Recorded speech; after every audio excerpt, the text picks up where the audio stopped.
Good evening, and welcome to Pynchon Pals, a podcast about finally reading Thomas Pynchon. But wait, I'm not Patrick. That's true. My name is Andrew Tillett, and today I'm joined by Duri Long. Hello. And Patrick Fiorilli. Howdy, good to be here. On tonight's episode, it's our Q&A episode for V. I said episode twice. A book we all just finished reading for the first time. So the way this worked, basically, is over the last few weeks, I've been pitching all of our wonderful listeners to submit questions, and we got a bunch.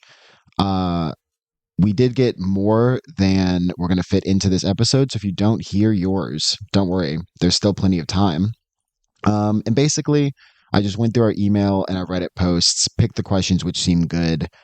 Some of them got edited a tad for brevity, and then in a couple of instances, we got fairly similar questions from multiple people, and so I just kind of tried to break them up to give everyone a little bit of credit, because you guys are the ones making our show a success.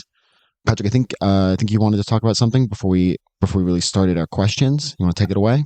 Thank you very much. Yes, I did. If you want to get more episodes like this one, our Q&A, and bonus episodes about, I don't know, things like The Master, Paul Thomas Anderson's movie that has some loose analogs to Thomas Pynchon's V, or One Battle After Another, or like, who knows? We're about to read The Crying of Lot 49. We might watch The Big Lebowski or something. We'll see where we end up. You can newly, if you're listening to this on the day it comes out, go to patreon.com/PynchonPals and sign up for $5. And you can get those in a new sort of patron-only feed. So once again, that is patreon.com/PynchonPals. You'll get monthly bonus episodes that'll probably alternate between Q&As and other sorts of experiments or things we're trying, or, you know, movies that we're watching that are related to Pynchon, or, hey, maybe even some short stories or other kinds of fiction and nonfiction. That is patreon.com/PynchonPals. Patrick, did you want to say how this might support us?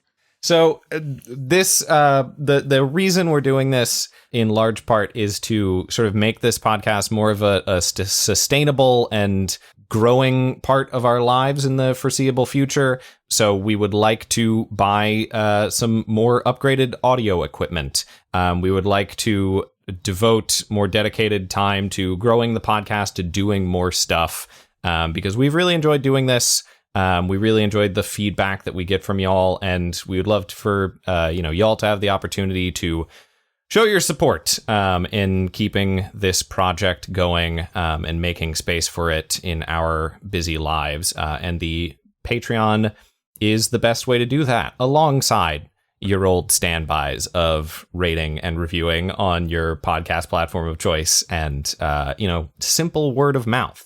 But now you have more to talk about in your word of mouth with your friends about the cool Patreon that you signed up for, that they maybe also want to sign up for. So look out for that. It should be live as you are listening to this. And we truly, truly, sincerely appreciate anything you can throw our way to help this podcast grow. Can't wait till we get to do like ad reads for certain canned water brands. I'm sure those are right around the corner. Andrew, I was devastated to learn that not all podcasts get to do ad reads. I was extremely excited to do that at the outset of this, and Patrick informed me that that only happens once you get like a lot. You got to listen to more like ground floor podcasts that do extremely niche subjects, but work very hard to broaden that niche to as wide an audience as possible. Look, it'll happen one day. One day I'll log into the pynchonpals@gmail.com looking for a great question from a listener, and I'll have a solicitation from, I don't know, like one of those podcast management brands to be like, we need you in our staple. Say, Sonny, yes. You look like you got a fine podcast over there. Speaking of the quality questions, should we jump in and tackle one? Yeah, let's do it. So if you guys, if you've all opened your Google Docs, which I hope you have at this point. Yeah, Patrick. Not a paid sponsorship, Google Docs. Not a paid sponsor for Google Docs. Yeah, so I've highlighted each question just so that we kind of go round robin. Patrick, you're going to do the green questions. Duri, Okay. you're going to do the yellow questions. And I guess we'll just kind of go until we get tired and want to stop talking. How does that feel? Sounds good. All right, so I'm up first here. This question comes in from Justin. Thank you very much, Justin. Please tell us on air who you are as far as your formal education and what brings you, perhaps poorly phrased, quote unquote, qualifies you to make the podcast. I heard one of the guys say he has a comparative lit degree. I also sense a theater background among the group. Thank you very much, Justin. I don't think that's poorly phrased at all. What does indeed qualify us to make this podcast about Thomas Pynchon? I'll say it. I think it's a flawed premise that you believe that your podcasters are qualified to speak on what they're speaking of. But naive as you may be, I think we have a little qualifications, Justin. Yeah, so the guy with the comparative lit degree would be myself. I plug my website at the end of these episodes as a kind of like academic and critic. So my like undergraduate background was in comparative literature. Mostly, so as part of that, I mostly read a bunch of like foreign literature in translation, and so like my background in 20th century American literature, I've always felt like I should brush up more on. And in particular, I have long been a real admirer of like postmodern fiction in a kind of global context. So stuff like Clarice Lispector and Italo Calvino, Borges, of course, who I think I mention maybe on an upcoming episode, in fact. But I think the American varieties of postmodernism are something that I've always wanted to dig into more. And so Pynchon has been, for me, I read Crying of Lot 49, but otherwise Pynchon has been a bit of a gap in my own personal reading. And so that is part of the reason that I wanted to fill it with an activity that would hold me accountable. Otherwise, beyond like my undergrad education, I got a PhD in digital media and currently work as a lecturer at the University of Chicago, doing kind of like media studies and video game studies, especially. So you can catch my writing in places like around the internet, both in sort of scholarly venues, mostly, as I said, about video game studies, but also increasingly in popular venues. So like I had an essay published in Bright Wall Dark Room, the kind of like film site a few months ago about Star Wars. So you can check out stuff like that if you are interested in following my work, but are not willing to go to the website URL that I list at the end of the episode. But that's kind of my background and where I'm slotting into this whole enterprise here. Patrick, I've noticed that you talk a lot about Wittgenstein on this podcast. Where does that expertise come from? That comes from graduate school, where I wrote a dissertation on video games and their relationship to language philosophy. Good question that's from Duri. Hello. I have a very Googleable name, so if you want to know about me, you can just Google my name. I'm an assistant professor at Northwestern University. My opinions on this podcast in no way reflect the opinions of my institution. We should say, in no way do we reflect on any of our institutions. No, these thoughts are these thoughts are our own.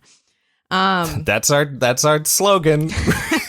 Sign off and remember, see you later, alligators. These thoughts are our own. I couldn't have come up with a more difficult slogan to say on air. Except the bad ones. If we ever say anything really ridiculous or ill-informed, those thoughts are not our own. But they still don't belong to our institutions. Yeah. Just to be super explicit. So I have a lot of background, reading, unpacking texts, but my degree and profession has nothing to do with literature. I'm in the communication studies department. I'm a human computer interaction researcher.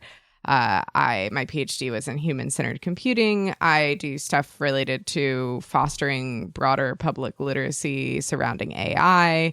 I build museum exhibits and learning experiences, and I study how people interact creatively and how technology might be able to support that. So I guess the best I can bring in terms of qualifications to this podcast is, I think Patrick said something interesting when we started off, which was that off air, which was that he thought Andrew and I would be good partners in this endeavor. Because I have a background in computer science, and Andrew, as you will hear in a minute, has a background in physics, and Pynchon touches on both of those things, and a lot in his books, as we've already seen in V. We saw a little math, we saw some computer science, we saw some physics come up. So I guess we bring that maybe oblique qualification to the reading. I also really like to read. So there's that. I feel like this has been a really... that's an important qualification. Yeah, I have been Pynchon. in book clubs for much of my adult life, which has prepared me to talk with others about literature. And yeah, I really like to read fiction. And you have a bit of a theater background as well, do right, you not, I forgot Duri? that part of the question. The Indeed, theater I do. call out by the question How writer is. perceptive. Yeah, my undergrad They was got in... you. They did. They nailed me. My undergrad was in computer science and theater. I was a very active theater kid in high school, and I ran a student-run theater company in college. So big theater kid. I love theater. I love supporting student theater at Northwestern and going to see the students' shows. So yeah, I'm here to connect with Thomas Pynchon as a theater kid. And this is also and theatrically. Computationally and theatrically. And this has also given me a really good excuse to like bring back some of my skills from my high school English class. I want to shout out my high school English teachers. I have thought about them so much as we've been reading Thomas Pynchon, and I've been trying to like bring back my annotation skills. I feel like I have not done this in depth of an engagement with a work of fiction since like my junior and senior year high school English classes. And so thanks to them for giving me a really good background. Andrew, what brings you to this podcast? It was an invitation from Patrick at a cookout in July. You're a big fan of niche literary podcasts. I really am a big fan of niche literary podcasts. So when I got the opportunity to be part of one, I couldn't say no. So what are my qualifications? I have a degree in physics, just an undergraduate degree, nothing fancy, from the University of North Carolina. And I'm currently an engineer. In fact, we all have degrees from the University of North Carolina. Yeah, we're all shout out Tar Heel. Go Heels. Dead. Yeah, I'm not Tar Heel born, so I threw that one off. But it's not, for the record, from where any of us know each other from. That's true. That's true. Patrick were friends in college. We did live together in college, but none of us met in college. Yeah, so a degree from UNC in physics, and I am an engineer at NASA's Goddard Space Flight Center, working with keeping NASA's satellites running as well as they possibly can. I'm going to be entirely honest, Andrew. Until you just said it, I would have had no idea what the name of the place you work at I also is. did not know that. That's okay. I was like, That's okay. I know Andrew better now. Thanks, Justin, for helping me get to know my good friend Andrew better. I am also just sort of an avid reader of fiction. This has maybe come up already on this podcast, but my mom owns a bookstore in North Carolina, so I've just been reading a long time, and all of my literary skills are home-honed, nothing formal. Yeah, but I will say, you sort of tagging on to what Duri mentioned I said a long time ago, is that, like, I think three things that Thomas Pynchon, I knew this coming in from Lot 49, and it definitely bore out in V, and I'm certain it'll bear out in the future books. Three things Pynchon is really interested in. He's interested in, like, computers and mathematics. He's interested in, like, physics and aeronautics and aerospace. And he's interested in, like, media and language and communication. So I thought that by triangulating these three sort of points of expertise, we could get a really solid grasp on some of the more specialized or like esoteric bits of Pynchon. You know, perhaps the thing we're missing is sort of like a strong like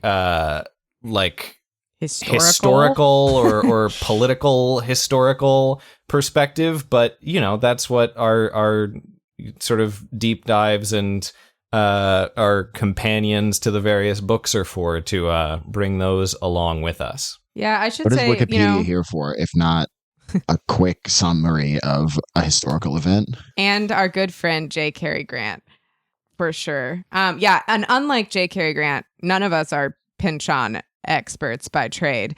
So we are trying to provide a perhaps newcomer, novice perspective on Thomas Pynchon. Yeah. An informed but approachable little book club, which seems to be a vibe that y'all are here for. So thanks again very much. Are we ready for our next question? Yeah. I am. Okay. This one is from Sudden Descend 2022, who asked this question on Reddit. Shout out to r// Shout out Reddit. Yes, for all of their support. The question is, I'm really enjoying your podcast. Love the long episodes and how engaged with the material you are. It's great to see you're having fun with Pynchon's humor. Looking forward to you tackling Gravity's Rainbow and eventually my fave book of his, Bleeding Edge. I just want to say real quick, I'm so excited to get to Bleeding Edge. I got that book in a used bookstore years and years ago and was like, I should wait to read some of the other Pynchon before I get there, but it's waiting for me. How far away is it? It's a ways away. Okay. We'll get there. We can't wait. I think it was the last one before Shadow Ticket. Oh, okay. So it's like a ways or maybe away. Inherent Vice came out after Bleeding Edge. I can't remember. One of the two. Someday. Really showing our lack of Pynchon expertise here. Yeah, here we go. Yeah, as stated, not a Pynchon expert. Also, shout out to Duri. It's great. Thank you. It's great to hear about Pynchon from a female perspective. Pynchon books are sometimes wrongly, in my opinion, categorized as lit bro-ish. So I'm always happy to see women read him. That being said, there's this perennial question in the community. Can Pynchon write women? In my own opinion, yes, he can, and some of them are amazing characters, but there are, especially in his earlier work, some quote-unquote written by male author tendencies. He's got way better in his later work, though, so I'm looking forward to Duri's perspective as you move along through his body of work. Thank you for the shout-out. I'm happy to be reading Thomas Pynchon. Certainly, I do not speak for all women everywhere, but we speak neither for our employers nor for any identity groups, identities we may embody. Yeah. But this woman did really enjoy V as a book. I've thought a lot about this question. I saw it on Reddit a while ago when it was posted, and have been pondering it because I was still making up my mind about it. And I hope you all also answer this question, just out of curiosity, even if I shall. I have thoughts. Okay, great. But even if I am bringing the female perspective, I feel like a mixed review on how V treated women characters. I feel strongly that a couple of the female characters were really fleshed out, had a lot of interiority, were really interesting and dynamic characters. And especially if you think about like when the book was written, I found like Rachel Owlglass, for example, to be a really excellent and interesting female character with a lot of nuance and depth and interiority and motivation. I don't feel that way about some of the other female characters that were maybe like mostly used for violent ends, and used like by the characters, but also kind of like by the narrative. As like they were used in the narrative as sort of martyrs to die for I don't know if it was a cause, but to make a point. Yeah. In the book. And I know we talked in previous episodes about kind of the gratuitous violence especially against women and young women. That was hard to read, especially as it occurred like repeatedly. It was not just like once to make a point, but it was like 3 or 4 times we had these really, really graphic, violent episodes. And I'm hoping to see Pynchon evolve in his future work, maybe away from that direction, or at the very least giving characters like that more interiority. I feel like some, like we got a little bit from Fina, but especially some of the other characters like Sarah, Melanie, maybe a little bit. I don't know. I just feel like they were not characterized as deeply, and felt a little bit more like they were sort of being used to make a point. That being said, and I'll say one more thing on this, I was pondering the other day, kind of, that's why I was re-listening to the last episode, and I was thinking about our discussion about sort of like saints and martyrdom in Pynchon's V. And one thing I was thinking about as I was sort of re-listening to that was, I'm kind of wondering if one of the things that the book is doing is exploring all of the different sort of things that society does to women, like violence against women, sort of like putting women up as martyrs, putting women up as sort of like figureheads. Literally, in the case of the last chapter. Yeah.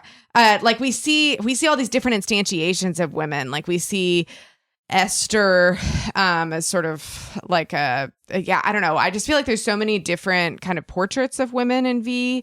And I feel like maybe one of the things the book is doing is kind of exploring what sort of like a male-dominated society does to women across time. Yeah, I think I would I broadly agree with that. I don't think that this book has like a problem with its treatment of women necessarily. I do think that this book there's some questionable problematics about this book's handling of like brown and black women specifically.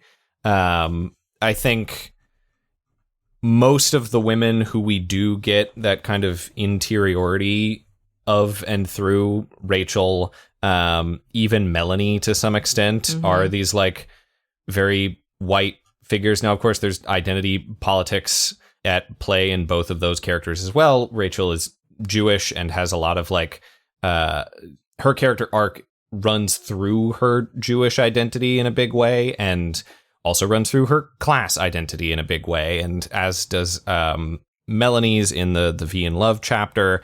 I think it is characters like Fina or Sarah in Mondogg's story, or some of these, even the witch character that we just mentioned in the last that Mara in the epilogue chapter. I think those characters do definitely feel a little bit more like they serve a kind of utilitarian function in the plot and in service of the thematics rather than in service of their own characterizations. So I think that is kind of questionable. But by and large, I think like some of my favorite characters in this book, and certainly some of the best realized characters in this book, are women. I think clearly we get a lot about Benny and Stencil and Fausto, but I'm not sure that, like, you know, between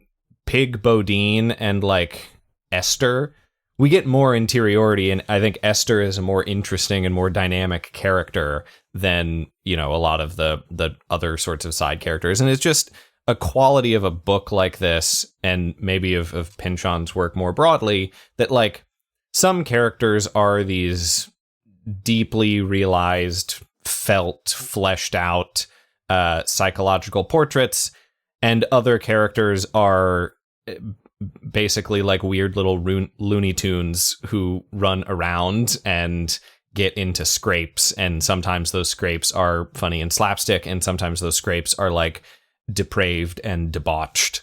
So when I think about V, like, I think it is a book that is deeply, deeply invested in the interiority of several, if not necessarily all, of its female characters, but it is also invested in several, but not all of its characters more broadly. I think that is just part and parcel of a book that is this sort of wide-ranging, and you're over here, and now you're over here, and now you're over here. And this is also something that Pynchon seems interested in playing with, like in that third chapter with Stencil's version of the business in Egypt. Like, oh, suddenly we're taking what would be side characters in any other novel, and we're granting them a kind of deeper interiority. I think he is clearly thinking about and careful about where that interiority enters into a character and into a character's place in that story. You know, one character that I found myself at the end of the book wondering why we didn't get more interiority from. Is it Paula? Yeah. Yeah. We like never learn what Paula is thinking. Like, she's so central to this novel. And like, yeah, we like get her dad's perspective. We get Benny's perspective on Paula. We get Stencil's perspective on Paula, but like we never hear like her take on all this. Yeah, I did think at one point after finishing the book that in that we can intuit that Paula was present at the entity we know as V's death as the bad priest. Like, I think Paula is kind of the contemporary of V. Like, she is the latest iteration in that she has the comb. She like floats around. I forgot she had the comb. Yeah, she floats around from place to place and is kind of like inscrutable and an unknowable enigma, which is also a thing that I think you maybe mentioned this to me, Duri, off mic, but like a thing that this book is really concerned about is men portraying women as unknowable enigmas and entities. Mm-hmm. I was trying to remember the third thing. Like, I was thinking like women as martyrs, women as figureheads, women as sort of like mysterious and unknowable. Yeah, like mysteries in and of themselves. And I think Paula kind of figures as the 1950s V. Like, I think she takes up the mantle a little bit by the end of the book. And we don't necessarily know that until the end of the book, but I think you can read it that way, perhaps. Patrick, I was thinking about what you mentioned the characters from chapter 3, and I think they're probably the best parallel to like Melanie from the V in Love chapter, because she's sort of the main character for chunks of that chapter, and we get just sort of absolutely nothing, I think, behind like a description of what she's doing. Whereas in all of the little vignettes of chapter 3, we get the guy on the train who loves his wife, like wife and dad, train conductor.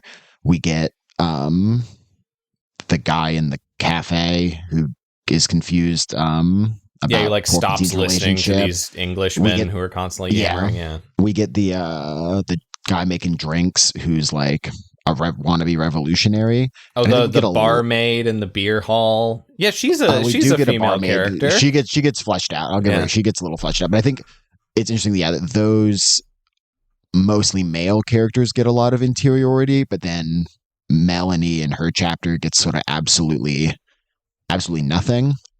Well, we kind of access her exclusively through her like extremely unnerving sexual fantasies. Mm-hmm. Right. Which is certainly one way you can go about learning a character's interiority, but is maybe not the most revealing or generous way of doing it. I think one character we have not shouted out, who we know a lot about, is Mafia. I don't think she gives a single opinion, perhaps, in the entire book that we agree with, but she's full of a lot of opinions, and it does feel like she has an ethos built up. Yeah, it's true. This question reminded me, there was an interview with Knausgaard from several years ago now that he did with Tori Peters, and she asked him, what is it like writing women for the first time? And he talks about how at first he could only bring himself to write things he was 100% women or he was 100% convinced the women would agree with. So he would write about his character like drinking coffee and like looking out the window, and he realized he's like, women are always drinking coffee and looking out windows. And he talks about You know, if He you talks Google about- stock image of woman, I bet she's drinking coffee looking out the window. Sorry, Andrew. No, it's okay. He talks about having to pivot to how he wrote about himself as a 16-year-old, and he basically says that he doesn't believe that he can write himself as a 16-year-old any more than he could write a woman as himself. Like, does that make sense? So he sort of pivots to just being like, people have sort of traits, and once you define those traits, just running with those traits the way you'd expect someone to react, and it not depending so much if they're a man or a woman. And I guess that is us taking Knausgaard's opinion on how best to write women, which is maybe its own issue. But it seemed like at the time good advice if for right. Like, you don't need to like worry, in my opinion, too much about the sort of man versus woman debate, and just like, if you're writing characters the way characters should be written, and like the way characters, if you are like having characters do the things that you'd expect them to do, then that is probably correct. Yeah, like write good, consistent, meaty characters who have a lot going on, or who do things that are unexpected but in some way consistent with their acting. Yeah. Yeah, and I think from that perspective, I think we do get several women who are very well done. Like, I mean, Rachel is our best example, but also Mafia. Like, we get some Mafia, and then she does some crazy stuff later, and it makes a lot of sense. Yeah, is the Mafia example complicated by the fact that it's just Thomas Pynchon making fun of a real woman? In the case of Ayn Rand, I think I've shouted this out a couple times, but like that Vulture article that is sort of a like as much of a background biography, it's fairly short, that we get of Thomas Pynchon from a few years back, I think around the time Inherent Vice was coming out. But it mentions that someone who like knew Thomas Pynchon way back in the day suspected, I think, that like Esther is kind of based on an ex-girlfriend of his.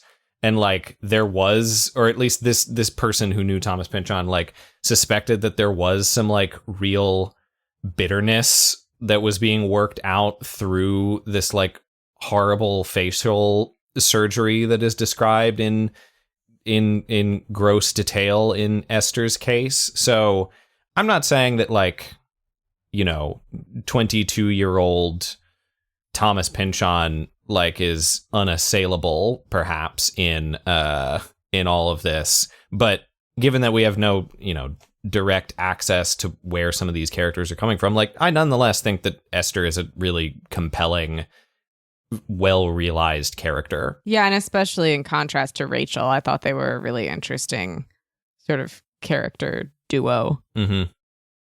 Yeah, and then of course, it is hard. This book is titled after and about kind of like a feminine enigma, but it is also characterized by characters in the text as like people at the Rusty Spoon tell Stencil that he is working through his own problems with women.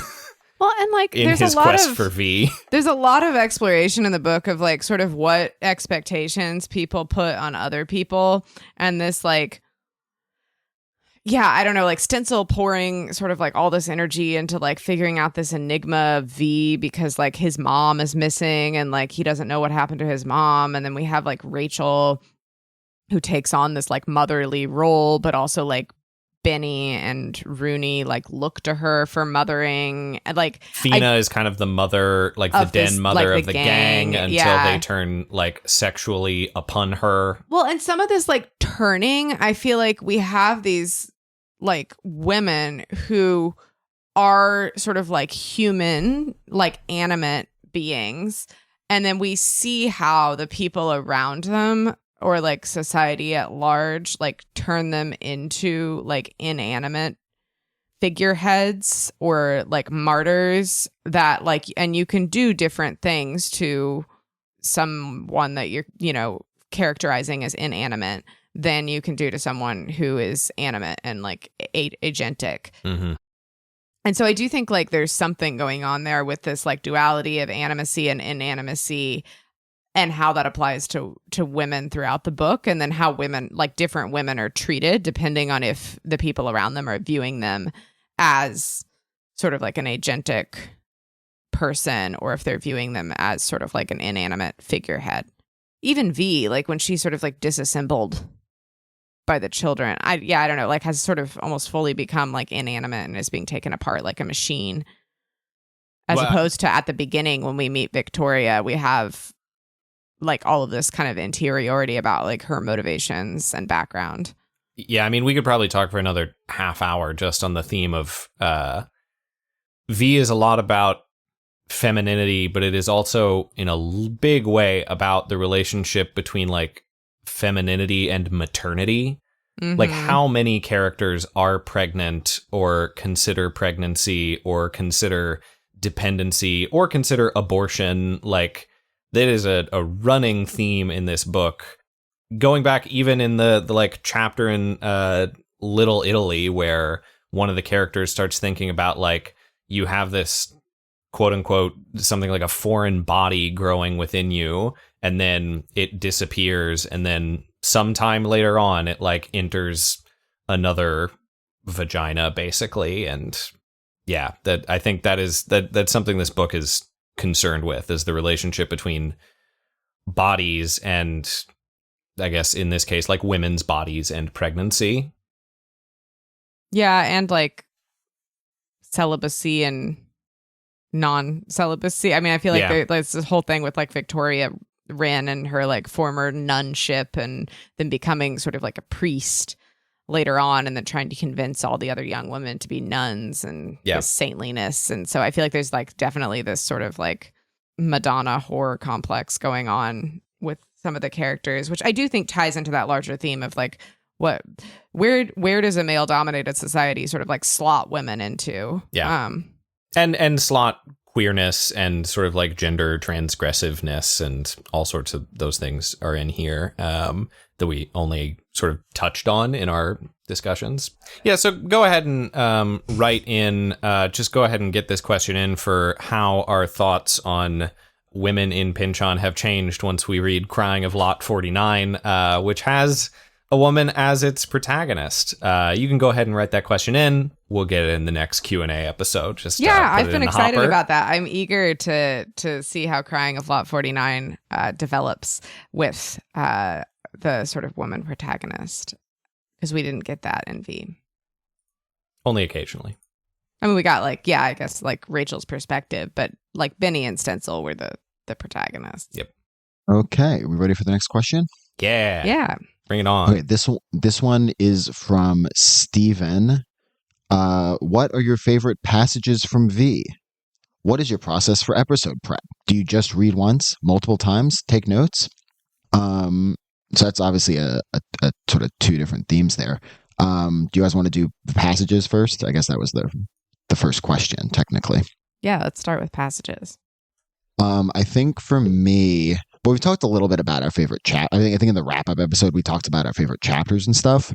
Mm-hmm. I wouldn't say that I necessarily have a passage in the sense that I have like a paragraph that I could go back to and be like, this paragraph on this page was really affecting. But I do know that since finishing, and just since reading those sections and then finishing the book as a whole, I've thought a lot about sort of the extended McClintock Sphere and Paola scenes of them like in the brothel and then driving around Massachusetts.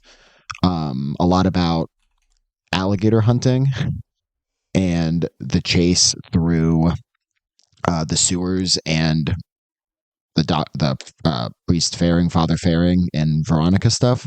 And then also about that poor guy on the sinking ship who's painting as it's going down. Yeah. I think about him constantly. I've been thinking about passages like shorter than a chapter. I really liked the passage about the train conductor in Egypt or in Cairo. I really enjoyed that passage, and I thought, what was it? The Cairo Alexandria Express line is his. And he was like reflecting sort of on his country as he watched the countryside and thinking about his wife, and I've thought about that a lot. And was a really like that whole chapter was really interesting, how it kind of dove into the interiority of all these different characters, as you just mentioned, Patrick. But I think that passage stuck out to me. I also have been thinking a lot about that chapter where everyone like got in fights. And some of the dialogue fights between Rachel and Benny, I felt like really just like captured the meat of a sort of really like vitriolic fight in a relationship. And I also loved the writing in the Confessions of Fausto Maestral chapter. I'll have to look and see if I can pick out a particular passage from there. But I loved that whole chapter. Forgot about those fights, Duri. That is a good that's a good chapter as a whole. What's it called? Like when stuff goes bad? In which Great things are chapter. not so amusing. Yeah. I think, yeah.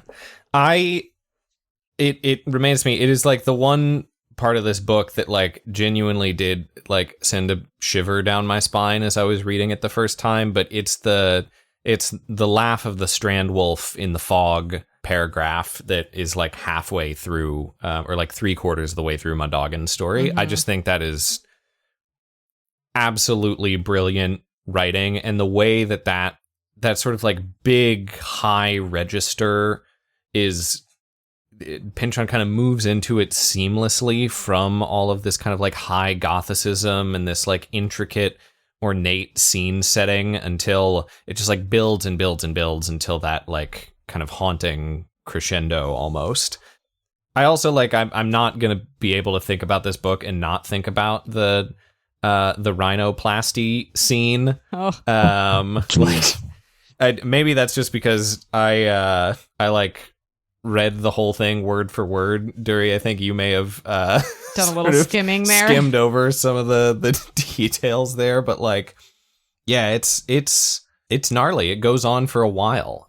Then I'm trying to think if there's something in like the second half of the book that really stands out to me. I agree that like some of the Fausto business. I found I picked a passage from Fausto. Yeah, go ahead. Maestral. Share yours and maybe I'll think of something. I really liked the description when Fausto, oh gosh, I'm going to forget the name of his wife. Elena and Elena were like wandering through Malta, and it was like really beautiful, and like the sun was out and the children were playing, but there was this horribly ominous feeling that like something terrible was going to happen.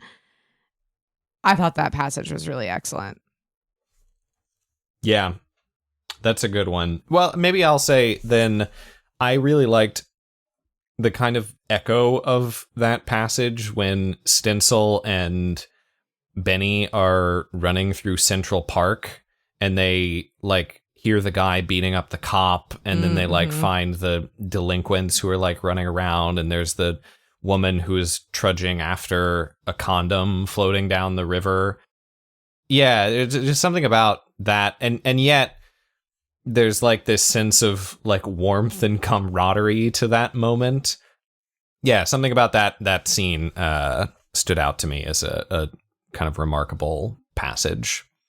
I think we can all shout out "Keep Cool But Care" as a maybe a micro passage, but something that we've quoted a lot since it's come up. KCBC. Is that anything? That could also stand for Kansas City, best city. It could indeed. You're right. Apropos of nothing. In case you have such thoughts on Kansas City, you can As get you a fun dual meaning tattoo maybe on the sole of your foot. Yeah, there you go. Yeah, what do you guys' episode prep look like? What are the mechanics? I have iterated a little bit since this is our first time recording a podcast. I started off just like reading and sort of like looking things up as I needed to as I read. And since then, I think I prefer to like read the chapter, just like let it flow over me. And then I circle things kind of as I read. And then I go back and I do research kind of after that. I look things up, like dig deeper into something. And that also gets me to kind of like do a little bit of rereading. I also found that I experimented with like how far in advance of the podcast I did the reading, and I did not find that it helped me to read far in advance because I sort of lost some of my initial impressions or like remembrance of detail. And there's a lot of details that you wouldn't necessarily need if you weren't going to talk about it for 2.5 hours. But if you are going to talk about it for 2.5 hours, it pays to remember some of the intricacies. Yeah. So I do feel like I have shifted to kind of doing the reading last minute, so to speak, so that it is fresh on my mind and I remember the sort of ins and outs and details. And also I think I read ahead once, and that was not great because I felt like I kept wanting to talk about what was coming next. So keeping it to just reading the passage that we're talking about.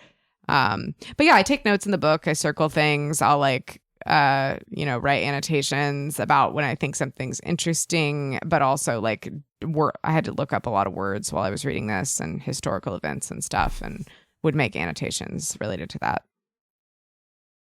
Yeah. I remember, I think really early on, like maybe the second or third episode, I got the reading done. Like as soon as we recorded the previous episode, like the next day I did the reading, and then we recorded like 10 days later, and I felt like I was drowning the whole time. It was a really unpleasant experience because you guys were just talking. I think Benny Profane shows up once or twice, maybe. You guys were having really great in-depth conversations, and I was like, I don't remember even what has happened in this book. But yeah, I think similarly, I've gotten to the point where I read it, and unless it seems super critical to look up in the moment, I don't. And then when I go back through a second time, I'll take notes in like a notebook of sort of a general plot summary, and then I'll like marginalia style notes. Manicules, just kind of all sorts of things. Yeah. Keep track of where we're at as we're like moving through it when we're talking about it, and also just like shout outs or whatever to keep the conversation going. I've noticed, Andrew, you use a lot of Post-it notes. Yeah. I'm not, my handwriting's not good enough to actually write in the book. Like I need more space than that. So yeah, I've got the like inch long by half an inch Post-it notes that I can write. And then if I really can't read it, I can rewrite it. Gotcha. Yeah. And as we do the podcast, I don't know if you guys do this, but I kind of like follow along in the book since we kind of oftentimes find ourselves talking through it somewhat chronologically. I sort of have the book open in front of me and we'll kind of page through. Yeah. It's interesting. I make a decent amount of notes, and then by the time we're actually talking, it's sort of a choose your adventure style. Like we sort of hit a specific theme, and then we talk about that theme, and then I'll like bring up the notes that I've got about that theme. But then there's a lot of other notes where I feel like if things had broke a little bit differently, we would have just had a slightly different conversation about the whole chapter. And there's probably some chapters we could just run it back and do another 3 hours and talk about totally different stuff the whole time. Yeah, I would say my process is pretty similar to y'all's. I read it through. I tend to do sort of like section by section. Like I'll get to the end of a section and then I'll go back and look stuff up as like before I go to the next section. Or sometimes like every few pages when there's like a natural stopping point in the narrative, I'll do it then. And that's mostly just because I can't stave off my curiosity long enough to like wait until the end of the chapter. Although sometimes if I'm like really in the zone, I can make it through that way. I tend to be like kind of heavy in my marginal notes, generally speaking, and like I don't really use Post-it notes or anything, so there's just writing and underlining all over my books, which hurts the resale value, but I'm not getting rid of the book anytime soon, so that's not present Patrick's problem. Then I tend to go back like shortly before recording, do the like chapter summaries, and that tends to help me. One, it gets my eyes to like go back over the pages. Two, it helps me make sure that like I understand kind of like beat for beat what the important things are to talk about plot wise in the chapter. And C, at least several times I've like run it by y'all to be like I'm like understanding exactly what like happens in this plot, basically, right? Like, we're all on the same page here. And I think y'all have made some suggestions at various points in that direction. Like, the first time I read through it and like wrote the chapter summary, like my chapter summary implied that like Benny and Rachel had sex in the garage. And then Duri was like, I'm not totally sure that that is exactly what happened. And I was like, I thought it was the other way around. I'm not totally sure that's what happened. One way or another, one of us was like trying to figure out exactly, but like going back to the book and like carefully attending to what is actually said. Yeah, eventually convinced us that that was not in fact true. But like, I do think writing those was helpful just for keeping track of the book in my brain, which is not something that I would do normally if I were just reading a book for pleasure, like write chapter summaries, but, you know, kind of helpful. And now I have my own little V synopsis that, you know, some years from now when we're reading a future Pynchon book, I'm going to be like, oh, what happened in that one chapter of V? And here it is. Your summaries have been very helpful for me. I think it was the Egypt chapter, the beer garden, when Porpentine is meeting with Victoria, right? Like, yeah. She comes. I absolutely did not pick up at the first reading that was Victoria, and was just like, I guess this is another random lady at the bar. Oh my God, he's having this conversation with, and it was not until you said deposit that your chapter summary that clicked, and I was like, oh yeah. It's as if a writer wrote this. That makes so much more sense. That chapter is covered in me being like, it looks ridiculous because it's like I circle someone's name and then I write like off to the side I have like Porpentine ? And then that's crossed off, and then it's like Goodfellow, and then it's like, no, it's actually Alistair in this scene. And I'm like, because it, you know, the first time you're reading it, you're like, you're not totally tracking that, like, oh, I need to pay attention to the sunburn on this guy's face because that's going to be the only identifying characteristic for the next 35 pages. Patrick, I forget if you mentioned this already or not, but when do you look at J. Cary Grant? Normally after I finish the chapter. Okay. Yeah, that's a good question. Yeah, I don't tend to look at that in the middle of the chapter because oftentimes J. Cary Grant is pretty good about like spoilers, but like occasionally he will hint at things that happen later on that are not like really spoilers. But like one time in that book, I think there's like an early on annotation that's like, this prefigures the mechanical woman we find later. And so for like half the book, I was just imagining that we eventually meet like a robot woman. And I'm like, I don't know where that's going to come from, but if J. Cary Grant says so, sure. Do either of you, in addition to J. Cary Grant, do either of you do any like supplementary reading on Pynchon or related things? The answer can be no, I don't, but I'm just curious. Yeah, not usually. I'm not someone who in reading ever has been like a big like forward guy. Like, I don't want to read like about another, like why another author thinks this book is so important. I like to go into books as if I was just pulling it off the shelf, and especially if it's older, as if I was pulling it off the shelf in the 1960s when it was written, and just like take it as it comes for me. And if there's, you know, a lot of references I don't understand, then that's kind of okay with me. Like, I think that's part of the fun of books, is that there's like stuff in it that you probably wouldn't get, and then maybe the next time you would get it, or it just wasn't for you if it was a really niche reference. Yeah, I think I have a similar approach. I have had many a book spoiled by reading the introduction, and so I have usually quit reading the introduction, or I read it at the end of the book once I've already formed my own impressions. I've also never been a big like learn about the author type of person, which maybe works well with this since we don't know a lot about Thomas Pynchon. Great podcast to be on, Duri. You picked the right one. I like to take the book as it is, and sometimes people's biographies like offer some interesting and useful context. Like, it's useful to know that he's like was in the Navy, for example. But yeah, you just wait until that horrible day where Thomas Pynchon, as a mortal man, will inevitably die and the archive will come out and we just have to take a pause on whatever we're reading to like go dig to do through. a deep dive. Like, what are people saying about the letters?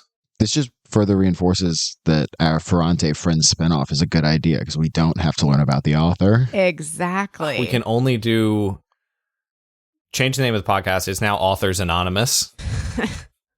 Yeah, I don't tend to do a ton more research than like what is in the like companions. The companions are nice because they also have extensive bibliographies, which if you have access to like a university library and can find like journal articles or stuff that is referenced, like Pynchon is an author about whom a lot has been written. So I've like occasionally done a little bit deeper research into sort of secondary literature, but I'm also a big nerd for secondary literature and author biographies or, correspondence or, scholarly material based on books and stuff, which, speaking to the background I was talking about earlier, probably makes sense why I ended up in kind of literary studies and media studies, given that predilection, but not so much because I don't want my energy on this podcast to be like, as Pierce 2013 says about Pynchon. Like, I don't think that's necessarily the tone we're going for. But now that we've finished V, I can go back and read all the the scholarly material on V. I think it's been, I'll just say one more thing, which is I think it's been helpful to kind of like stumble through the book together and piece together some of these things, maybe as they were meant to be pieced together, as opposed to having like a definitive, however definitive can be, perspective on like, oh no, this is what was happening. I feel like it's been interesting for me, at least, to kind of talk through different perspectives or interpretations of what's going on. Yeah, if anyone at like Penguin or whoever is publishing Pynchon nowadays wants to reach out to get us to do some like book club discussion questions for the end of a new volume, just reach out, pynchonpals@gmail.com. Give us an offer and we'll get back to you. I think we could do a great job. This next question is green. Does that mean it's me? Yes, it does.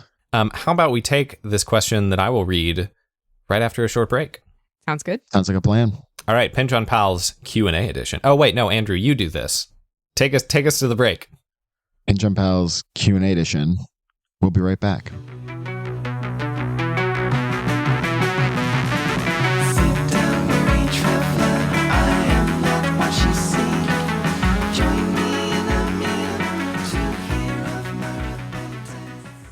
It's just in.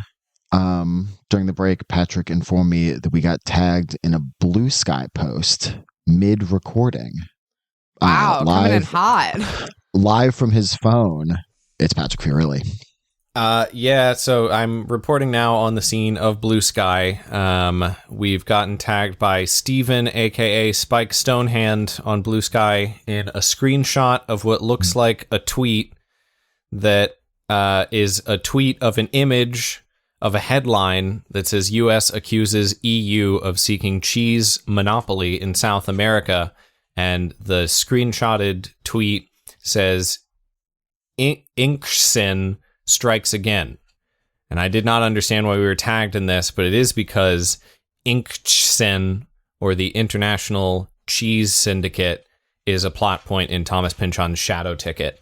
So thank you to Stephen for tagging us in this joke that will undoubtedly be really funny in a few years when we get to Shadow Ticket. I'm excited to return to this moment and we can all have a good laugh over how great this joke was. Thank you for bringing it to us, Stephen. Some of our listeners might be chuckling now if they've already read Shadow Ticket. So really, it's for them. And surely we'll remember to just cut this 30 seconds into whatever future episode the International Cheese Syndicate shows up in for the first we'll just time. Flashback. It'll be like, I miss when we were all young and innocent. Do you remember 3 years ago when we started reading Thomas Pynchon? It's too bad Andrew couldn't be here to see this day. Patrick, It's horrible. Oh, I'm sorry. Knock on wood. No, that was a good one. Okay. I think, Patrick, I think it's your question. I think it's my question. As we yeah. start around the horn for a second time. Where are we? This one comes from Isaac from Panama City Beach. Isaac writes, Pynchon wrote so many interesting characters in V, but we don't spend tons of time with most of them. Who would you want to see a chapter more thoroughly dedicated to? Does anyone deserve a spin-off novel? Thank you, Isaac. That's a great question. That's a really good question. Let's see. So I do know, like, there are a couple recurring characters in Pynchon's oeuvre. I'm not totally sure who all of them are as of yet, but I know that's a thing he does. Who would I want to see a chapter in this book devoted to? Paula. Yeah, I mean, we did already kind of discuss that we don't really Yeah. get much Paula. I think that would be the option that makes for an objectively better, maybe not objectively better. Maybe there's reasons behind this, but I do think it's like that is the big one here, is that we don't get a Paula chapter. I say I want Paula. I want Esther in Cuba. I want Fina in Puerto Rico. And Mildred, of course. And we Mildred. deserve a Just Mildred. back at home. I don't know that I want the extra Mildred chapter. I've now become concerned about the relationship between V and Mildred, and I don't know that I want the extra Mildred chapter. I also I wish think, I would like to hang out with McClintock Sphere more. I really dug McClintock. I think he's ripe for a spinoff. Yeah, if I you're think getting spin-off, McClintock's the spin-off McClintock is, material. I think, definitely McClintock. I think more Slab and Esther would have been big. I think they were good when they were together.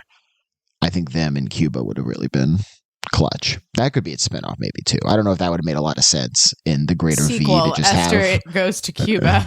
Esther in Havana. But yeah, I want some more.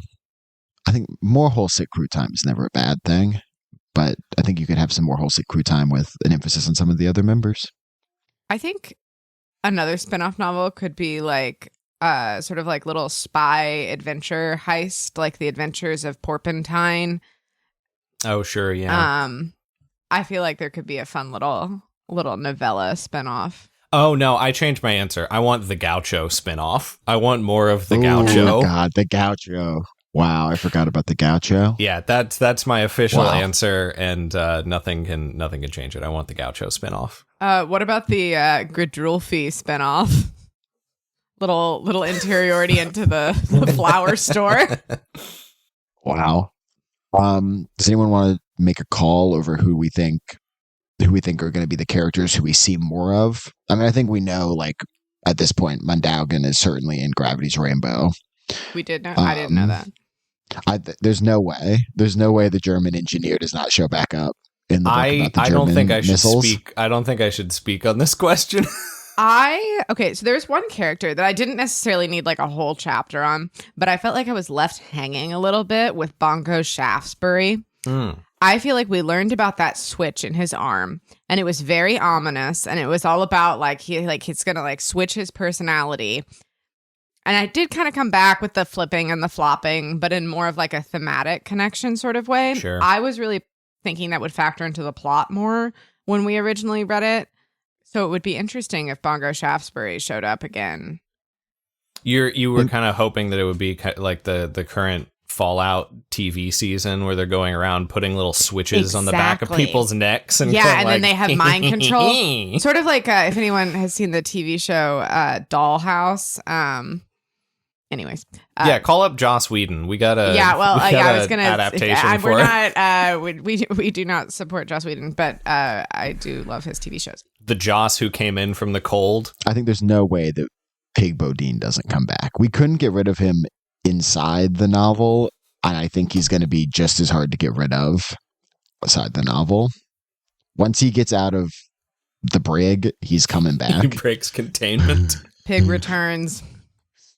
Although Gravity's Rainbow, What books take place after this and what books take place before this? I think if we've learned anything about Thomas Pynchon is that he can hop all over time, even within one book. That's true. But like Mason and Dixon takes place way before this. Yeah, I don't think Pig Bodine showing up in Mason and Dixon. Vineland, Maybe Rooney's family. Vineland, Inherent Vice after, They take Bleeding place Edge way is after. Shadow Ticket takes place before this, or at least before the A plot. So, yeah, I guess we'll... Does McClintock's Sphere go to Chicago?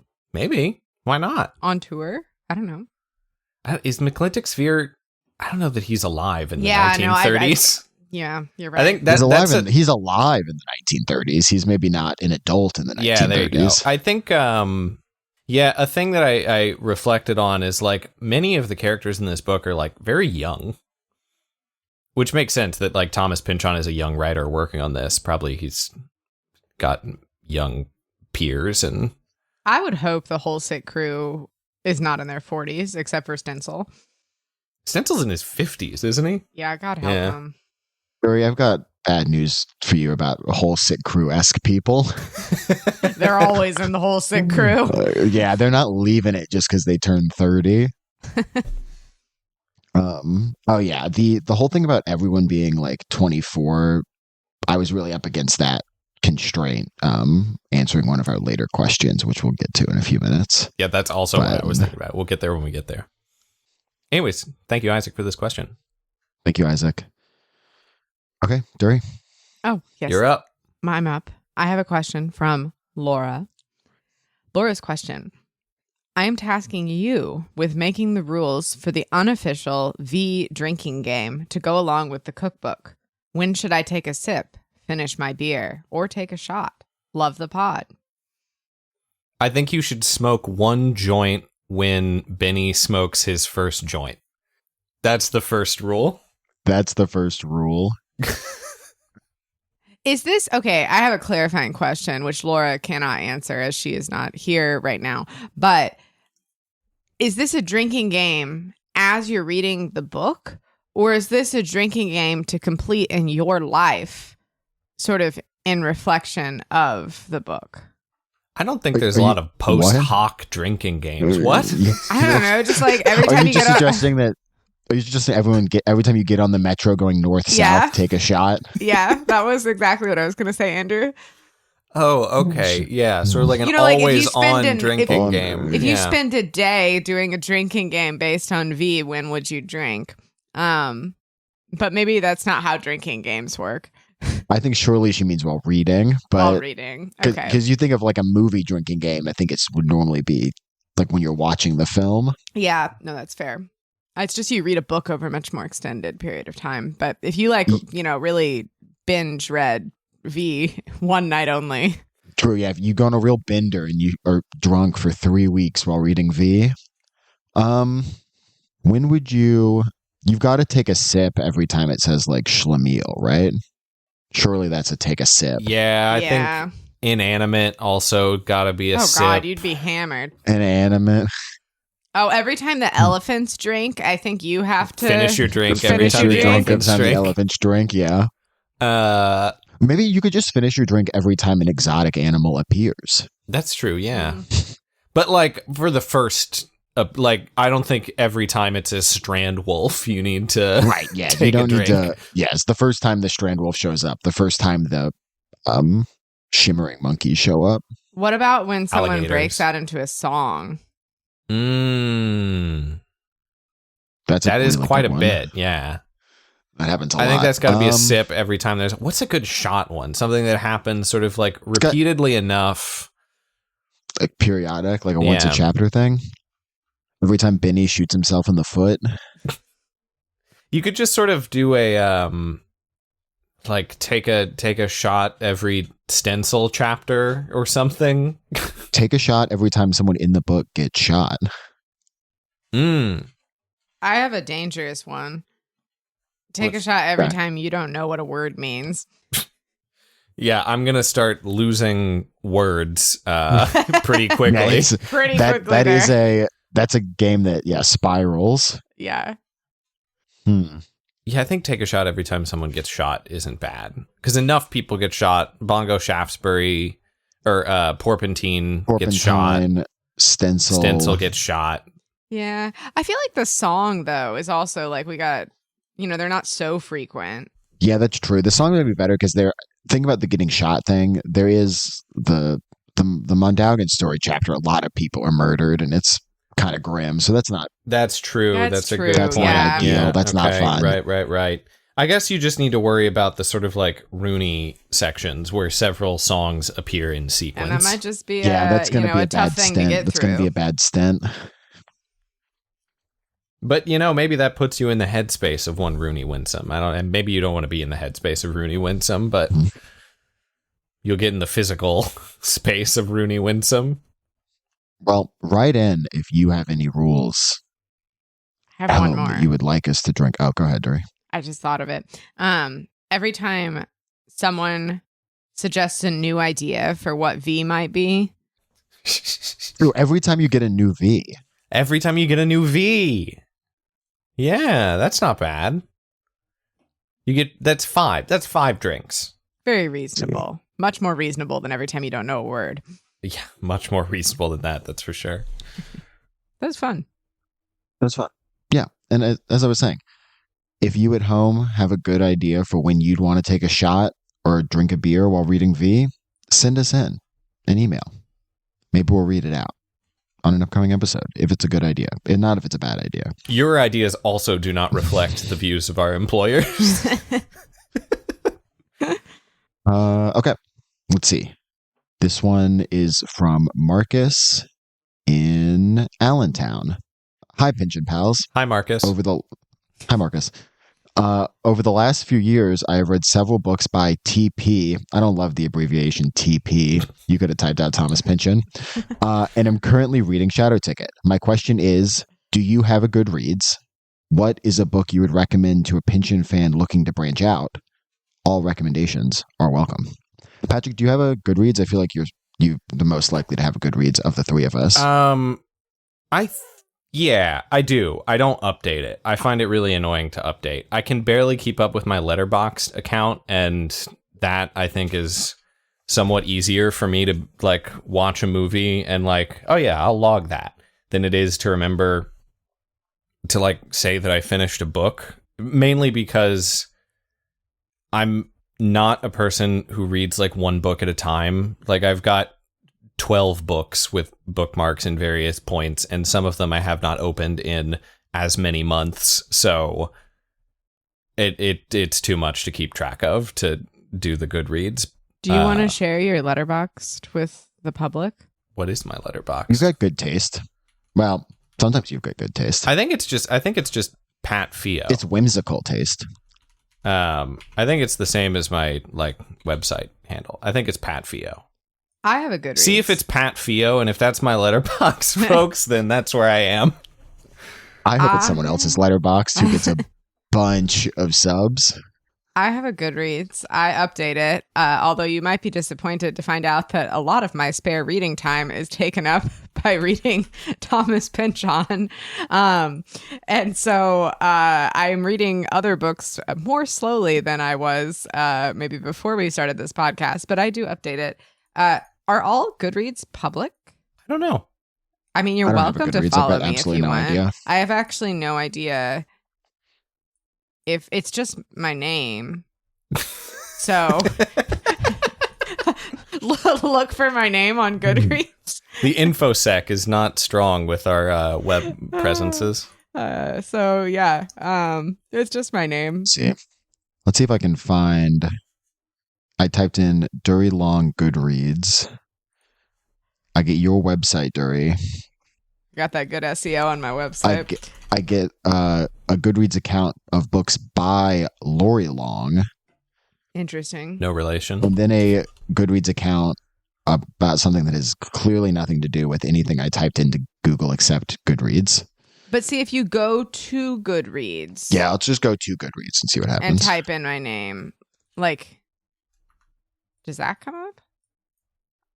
Jeez, I'd have to make an account. I can't do this. Definitely not like I've overcommitted myself.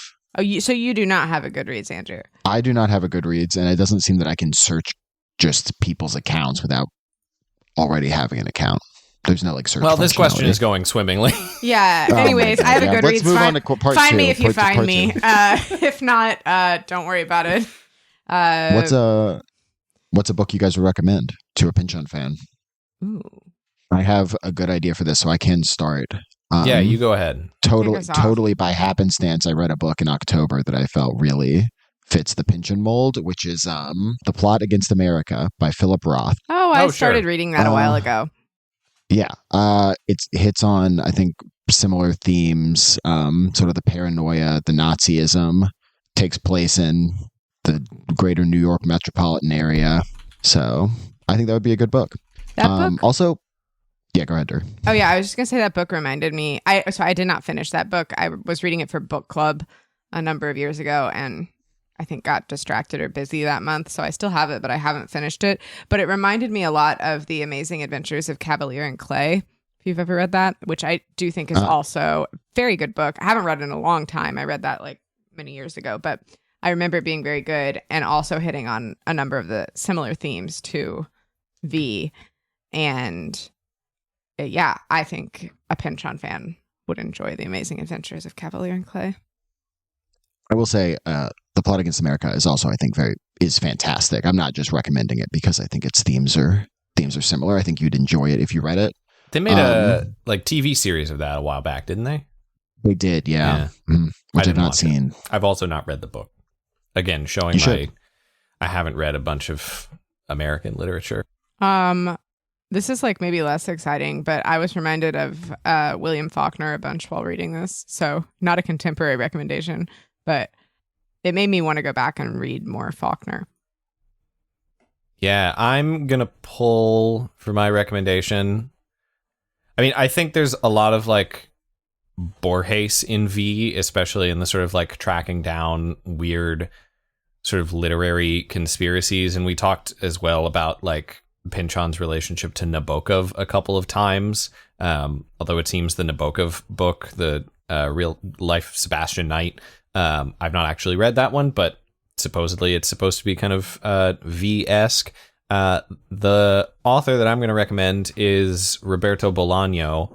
I think The Savage Detectives has a lot of whole sick crew qualities to it. A large part of the book is made up with these interviews with characters who are in sort of like across the globe, but they're in one way or another connected to this kind of avant-garde poetry movement that's kind of loosely inspired by Bolaño's own sort of poetic upbringing. And I would also recommend Nazi Literature in the Americas, speaking of the sort of like Nazi connection, which is Bolaño's. It's a short little book of fictional encyclopedia entries all about different extreme right-wing authors, none of whom exist, but who are kind of slotted into real places and events and subcultures. And I think like V, there's a lot in that book about the relationship between sort of like avant-garde aesthetic literary movements and sort of right-wing nationalism, and the ways that those interests kind of intersect and prop each other up in various ways, which is also something that comes up in that Mussolini TV show that Duri and I were recommending the other week. Which also has an accompanying book. So, maybe check out Scarratti's Son of the Century. I haven't read that book yet, but it made a hell of a TV show. Can I add another couple recommendations? No one's going to stop you. Okay, I didn't know if you were limited to Patrick might cut it in post, but you can talk now. Yeah, this podcast is not about brevity, so we can keep going. I just looked back at my bookshelf. I was pondering. If only you had a Goodreads. I would recommend. Yeah, maybe not my Goodreads. It's better than my Goodreads. It's my bookshelf that's behind my desk. I think I brought this up on a previous episode briefly, but Slices of Thomas Pynchon reminded me of a John le Carré novel I read for my book club a number of years ago. And this sort of like portrait of being a spy as not maybe all it's cracked up to be.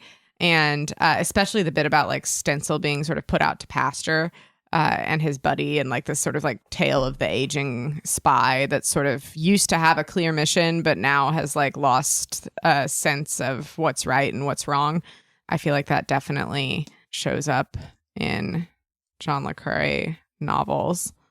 Which one did you read? Tinker Tailor or one of the other ones? Knew you were going to ask that. You read The Spy Who Came In From the Cold, right? Yes, it was The Spy Who Came In From the Cold. Okay. Yeah, that's one of the good ones.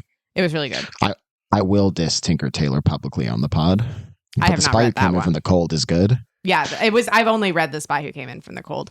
Pynchon has gone on record saying that he, in that intro to Slow Learner, he talks about like, really John le Carré came along and showed up everyone else who tried their hand at writing espionage stories and was like, y'all ain't shit compared to the interiority that I can bring. And then I have one more, which is maybe a little bit more out of left field, but it's A Fine Balance by Rohinton Mistry. Totally different place and context. It takes place in India, but I think has a lot of similar elements to V in being this sort of like expansive story told from a few different perspectives, and has a lot of the similar themes of how political situations and history kind of keep repeating themselves, and people try to have agency within these like greater systems that they exist within, but oftentimes end up being sort of thwarted by these larger structures that are at play. And yeah, kind of this like story spanning a long period of time, following 4 different people, and how that intertwines with the sort of current political events that are playing out in India across the story. I think they actually echo each other pretty well. And also in their bleakness, mutual bleakness in both V and A Fine Balance. I've not read A Fine Balance, but you've described it to me several times, and it does seem like it has some of the, I mean, just from the heft of it, some of these like encyclopedic qualities that V has. And I mean, that's a whole kind of genre in and of itself that's sometimes used among like literary critics as like the encyclopedic novel. So something you could just hit up a list of like encyclopedic novels. Oh, I was going to say books you could hit an intruder with. Yeah, exactly. One of which often is like Roberto Bolaño's 2666 is another one of these. Or I don't know, just go read Moby Dick or whatever. There's many places to go. Okay. Are you guys ready for one more question? This is a big one. Let's do it. Let's do it. Let's tackle this question from Harv, who writes, Dear Pynchon Pals, hello from Ireland. Hello. To you in Ireland, Harv. Hello, Harv. Firstly, I'd like to say I very much enjoyed your series on V. It certainly feels like one of Pynchon's least discussed works, and your podcast has helped to clear up a number of questions I've had since I first read it a couple of years ago. So thank you. You're very welcome. Thanks for listening. My question is, if you were going to adapt V for film/TV, who would you cast, and who would you want to direct? Looking forward to your future episodes. I'm on my 7th Pynchon book now, and I can tell you you're in for a hoot, as well as the return of some familiar faces. Winky face. Thanks and best wishes, Harv. Excellent question. Feels ominous. Bongo Shaftesbury. Kilroy will return. I want to just, first of all, great question. We've definitely, I feel like, been thinking of this on our own, sort of outside of the pod. And I want to first give a disclaimer that perhaps it may have been clear to our visitors from prior episodes that our listeners. What? You said our visitors. Did I say visitors? I meant to say listeners. Welcome. Well, we're keeping with the fiction of this being the sort of literary salon. Sorry. You know. Yes. Perhaps it may have been clear to our listeners. There we go. In previous episodes that I am not the best with like media and pop culture references. And part of that is that I have a really hard time remembering actors and actresses' names and associating those with their faces, and so their performances and the plots of the movies. I just like I lose a lot of it, and Anyways, I will do my best to contribute to this question, but I think I might be leaning a little. I have a few ideas, but I might be leaning a little more heavily on Patrick and Andrew for this. I think we should set some guardrails, which is that we do not have to cast every role, and some of them I think we can workshop towards. But maybe it would be fun to kind of come up with our Pynchon pals sort of dream cast list. Yeah, Harv did not. Obviously did not list out every character in V in his email, but I did make a little list of some of the major ones, so we can just kind of work through it. Yeah, you want to go top to bottom here, or at least we can jump around if we don't have an idea. Yeah, I mean, some of the ones at the top you couldn't make a movie and not cast them, but down towards the bottom, some of them are, not necessarily increasingly obscure in the context of the book, but if you're making a 2 or 3 hour movie, not all of these people are going to get in. I want this to be a movie. I don't need the V miniseries. This is also just because I'm like a movie person more than I am a TV person. But yeah, give me I'll take it. Although imagine if it was like 8 episodes and 4 episodes are these like highly stylized stencil chapters, and then half the episodes are like dim, poorly lit, whole sick crew chapters. And that is not explained to the audience. there is no like framing technique of in the opening scene, stencil like looks out the window and then you fade to Cairo. You're just in Cairo. I feel like another TV show that had to navigate this sort of was The Sympathizer. I don't know I know Patrick read that because I told him to. Yeah. But I feel like the TV show also similarly had to deal with some like framing device challenges. Well, so it's funny you should mention The Sympathizer, which is based on the novel by Nguyen. Viet Thanh Nguyen. Viet Thanh Nguyen. Yeah. Yes, thank you. Based on the novel by Viet Thanh Nguyen.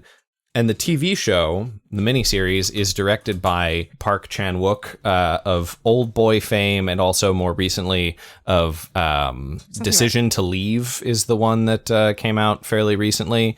And based on his directing of The Sympathizer, a show that I broadly liked, but I don't know totally hangs together.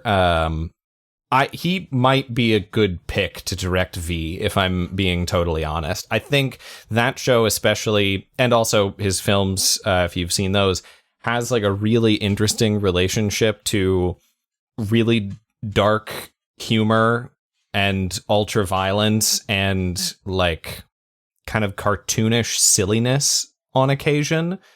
And so given that, I guess with The Sympathizer and other work he's moving in some like international, I guess, English language directions. Yeah, put the V script in front of Park Chan-wook. That's my pick for director. I like that, Patrick. I hadn't thought about that, but I until we were just talking just now. But I do think that TV show has some similarities with what I would picture V looking like, and does handle like some pretty heinous violence. I feel like it was handled well in the TV version.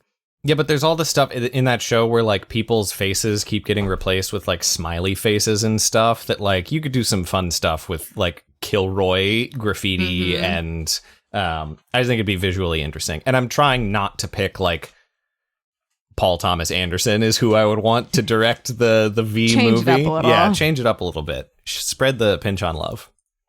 I'm just going to take your word for this, Patrick. I was so swamped on trying to cast the characters. I spent 0 seconds thinking about a director. I did not get that far. You could get one of the Coen brothers maybe too. That might be a little like too of a piece with like prior work, but yeah. All right. Benjamin Profane. Who do we want to cast? I have a great pick for this, IMO. If you have a great pick, please tell us, because I have a great pick for a few of them, and I don't think this is one of them. So I think the ideal Benny Profane, and kind of who I was imagining throughout a lot of this book, is a young PTA alum Philip Seymour Hoffman. However, Philip Seymour Hoffman is no longer with us and would be too old for this to be cast right now anyways. So I think I'm going to go with other PTA alum Cooper Hoffman, Philip Seymour Hoffman's son and star of Licorice Pizza, as my pick for Benny Profane. And The Long Walk more recently. And The Long Walk more recently. Not a movie I did not think. see. I haven't seen Licorice Pizza, but I feel like visually he's got the vibe. If you Google him, there's like one of the first images is like him in kind of like a Carhartt jacket. And you can imagine that as a suede jacket. He's in some black jeans. The wide awake hat. You put a cowboy hat on him. That's Benny Profane right there. He can have sort of a down on his luck energy. Yeah. I also briefly hung out with the idea of Cooper Hoffman. Really? I thought about it. Yeah. Because I was like, what is Philip Seymour Hoffman's son doing? I was like, he's like the right age. He's like got a good vibe. I also thought of Logan Lerman. I think he's in a bunch of stuff. But he Percy Jackson and The Perks of Being a Wallflower. Yeah, I was thinking Perks of Being a Wallflower. I was thinking of. He's in a TV show about like Nazi hunting, which I don't think was particularly well received. Is that the one with Al Pacino? Yeah, where like Al Pacino plays a Holocaust survivor, sort of inexplicably. Yes, who is running a Nazi hunting ring in the 1970s. Yeah, it's a weird TV show. But before Logan Lerman's character becomes like the cool badass leader of the group, he's kind of a fumbling nephew of Al Pacino, and I get some Benny vibes from the first half of the first season. Okay, yeah, I could see that. I also think there was a guy in, I don't think we've talked about this on air, but Duri and I saw Marty Supreme recently, and it's the guy Timothy Chalamet. There's this guy, you may not have heard of him. Well, just hang on a minute. Timothy Chalamet may appear elsewhere on this list. No, but I think that movie has a lot of V vibes in it, not in the least because it's sort of like plays with anachronism in the early mid 1950s. But there was a guy who played kind of a bit part in that movie, but he was also in The Place Beyond the Pines, and he was in that movie Brooklyn with Saoirse Ronan. I've seen all those movies, and I don't know who you're talking about. His name is Emery Cohen. Oh. And I also thought he like showed up in that movie and who was basically he in Marty Supreme? He was the son of the guy. No, he's the husband of Odessa Dazian. Okay. But he basically like shows up for 5 minutes in the movie and is like, Marty Supreme, why I oughta, and like threatens to beat Timothy Chalamet up. And I was like, I could see that guy being Benny Profane. What's his name again? Okay. Emery Cohen. Emory. I'm jotting down our list as we move through. I feel like Logan Lerman is too attractive to be Benny Profane. That was my major hang up, is that he's a good actor. He can probably act himself down, but he is like, yes, he's got a charisma. He's in real life. I feel like got a charisma that is not ideal, but maybe he can. That is just where we are. He can act himself out of it. I think that's just where we are in Hollywood these days. Everybody has a really perfect face. It is hard. Again, this is something I think is good about Marty Supreme is that the Safdies, who might not be bad directors for a V adaptation, like picking up people sort of off the street and off of YouTube because they have like interesting faces and they're like, oh, he's kind of an interesting looking guy. I put him in a movie. I also briefly rolled around with Benny Safdie for Benny, and then I was like, oh, he's like way too old. But I do think if this was 15 years ago, he would have really been on point. Yeah, I agreed. I'd have thought about Benny Safdie. Do you want to go on to Rachel? Let's go on for Rachel. Yeah, let's do it. Okay. Molly Gordon. Who's Molly Gordon? Of the Bear fame. Of the Bear, of that movie about theater camp. Right, yeah. Of some other movies. Shiva Baby. A lot of Shiva Baby cast in this, in my... Keep showing back up. Yeah, you're gonna keep going to the well of Shiva Baby. I'll just keep going to the well of Marty Supreme. I could see Molly Gordon. Duri, did you have a pick? I did not. I was trying to think. So why don't you say your pick first, and then I will explain my relationship, which I to obliquely it. hinted at the other day. My pick for Rachel Owlglass is rising star and portrayer of Honora, Mikey Madison. Oh, Mikey Madison would be really good, I think. I really wanted to put Mikey Madison in this movie somewhere.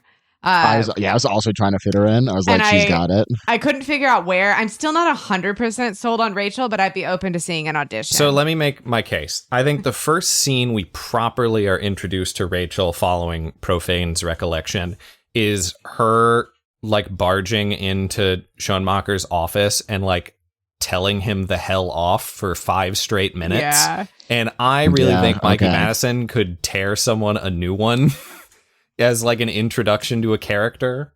That was the scene that I kept reflecting on of like, oh yeah, she could yell at someone really well. But also I think portray that kind of like gradual growth into disgust for the people that she's hanging around. Yeah. I feel like she could play the complexities of Rachel potentially. And also kind of her like woman about town vibes, like has her life together. Yeah, unfortunately, I like Molly Gordon, but I've only really seen her in The Bear, where she's not given so much to do.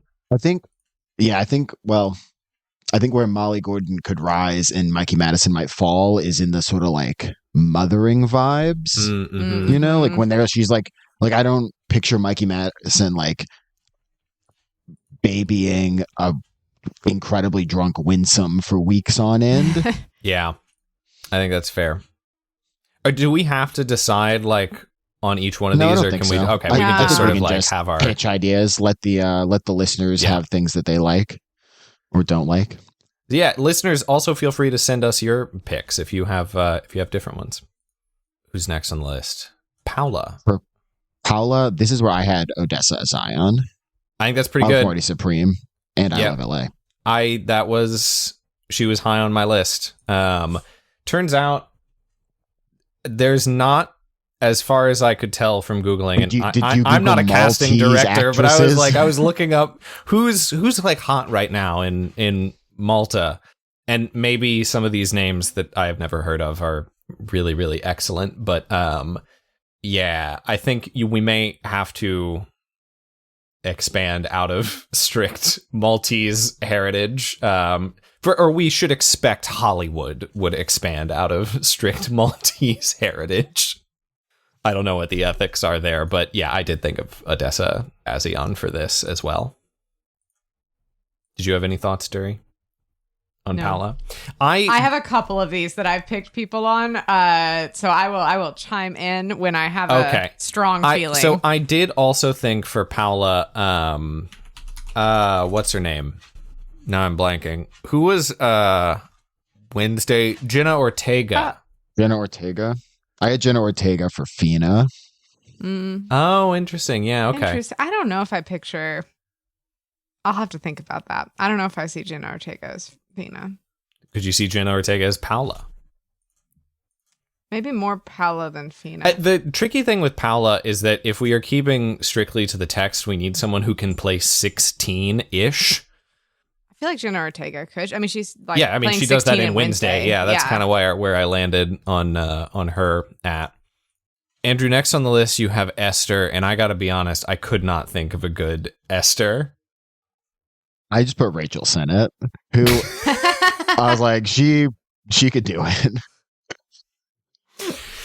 I feel like she could pull it off. Rachel Sennett, who in the show that she ran, I Love LA, makes a joke about how people keep mistaking her as Jewish. That's when I found out she wasn't Jewish. I was like, oh, surely. I mean, I just assumed. Yeah. All the other roles she'd played up to that point. That's true. I mean, we could invite keep the controversy going, I suppose. Yeah, I could not I couldn't think of anyone for Esther. I think Rachel would be good. She's like, can be outlandish in a way that I think Esther is. Yeah. Okay. Stencil. I feel great about my pick for Stencil. This is Stencil Jr., to be clear, right? Yes, this is Stencil Jr. Herbert Stencil. Herb Stencil. What do you think? I am going I'm also with... confident in mine. Do you want to go? I'm just going to be pissed if you say who I've got. Okay, I'm saying Daniel Craig. I was going to say Christian Bale. Also good. Would you like to pitch me on Christian Bale in this role? I think he can get, what is it, the like machinist or something? Oh, sure, yeah. Like I feel like that has got sort of the like a Stencil like intensity about it. Like I think we need someone. I don't know if I think Daniel Craig is too like put together. Maybe I don't know. Christian Bale can get a little dirty. So there's that scene where Stencil dresses in a cape and beats the hell out of some guys in the sewer. I thought Daniel Craig for a couple of reasons. One, like, this is not the main reason, but it would be kind of funny at a meta level to have someone who played James Bond be the sort of like globe-trotting adventurer. Yeah. But two, okay, that's fair. I think sort of Knives Out-esque comedy Daniel Craig, just sort of like completely ridiculous weirdo Daniel Craig would be a real excellent fit for Stencil. Will he be doing the Foghorn Leghorn accent? No, he has to be very British. He has to do a ridiculous English accent. I think he could pull off a ridiculous English accent, and I also think he would be like, how do I put this? I think as Daniel Craig ages, like, I think he is a performer who like wears the age on his face really well, and I think he could portray some of the pathos of like Stencil is in his mid-50s and hanging out with all of these 25-year-olds in like a really funny way. What do we think about, I'm just brainstorming on the fly here, sort of like Benedict Cumberbatch Sherlock vibe. I could see Benedict Cumberbatch. He's like slightly too young, right? Yeah. But I could see Probably. it. If you like de-aged Stencil a bit. Yeah, I think Stencil has to have like he has to have the right kind of gravitas to Benedict like Cumberbatch is 49 years old. Okay. Well, no, it's okay. It's fine. Right, He's fine. Yeah. I think it all three of these picks go to, you have to be kind of silly, but also have the gravitas to like refer to yourself in the third person constantly. What do we think of for Stencil Senior, Damian Lewis? Damian Lewis. I also Winter from Band of Brothers. Oh, sure. And like in like King Henry or something. Yeah. I was thinking of Damian Lewis for Stencil Jr., and then after a while I was like, no, he's a Stencil Senior. That's not bad. That's pretty good. And I could see he's him like much more he's much more put together. Like he doesn't need to be outlandish. No. But I think because he's like a serious operator. Serious. Yeah, he's like a bureaucrat in the field. Yeah, I could see that. And I think he could pretty well play any of the, maybe less Christian Bale's father, but I think he could pass for Daniel Craig or Benedict Cumberbatch's father. Yeah, fair. They both have kind of like the blonde, sort of reddish hair. Yeah, that's pretty good. Yeah, I like him as Stencil Senior. Pig Bodine is next. Pig Bodine. Got to get someone who can be a little crazy. I have an idea. Okay. Who's your pig? Rising star of Marty Supreme, Timothy Chalamet as Pig Bodine. Okay. I'm gonna counter that with Barry Kagan. Ooh, that's a good one. Has unhinged sidekick energy already. I did consider Barry Keoghan because I think my case for Timmy Chalamet is that you read Pig Bodine and you You imagine want to him put the as biggest actor you can think of Yeah. in Yes. this most annoying small role.